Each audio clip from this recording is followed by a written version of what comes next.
जैसे हमारे पास ये दिया हुआ है कि एक हमारे पास रॉड है ऑफ मास m और लेंथ l, और वो एंड पॉइंट के अबाउट आपके पास हिंज किया हुआ है, r हमारे पास डिस्टेंस है फ्रॉम द हिंज, और b वेक्टर बराबर हमारे पास दिया हुआ है b not into L N R दिया हुआ है हमारे पास जेड कैप। ठीक है, तो प्योर रोटेशनल मोशन हो रहा है, तो हमें बेसिकली ईएमएफ इंड्यूस्ड अगर बताना है तो बी आर दिया हुआ है, B naught L N R दिया हुआ है जेड कैप, तो ई बराबर आ जाएगा omega B not integral from 0 से L R into L N R into D R, तो बाई पार्ट्स लगा देंगे, तो ई बराबर आ जाएगा omega B naught L N R into R square by 2 minus R square by 4, और अपन limit रख देंगे फ्रॉम 0 से एल, तो ई बराबर हमारे पास आ जाएगा omega B naught L n l into l square by 2 minus l square by 4,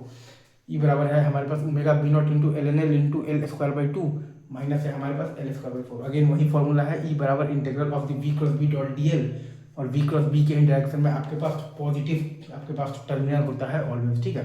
e बराबर integral of the we cross B dot D L, और वी क्रॉस बी के डायरेक्शन में आपके पास पॉजिटिव टर्मिनल होता है ऑलवेज। ठीक है, ये आपका कहानी है प्योर रोटेशनल मोशन का, राइट।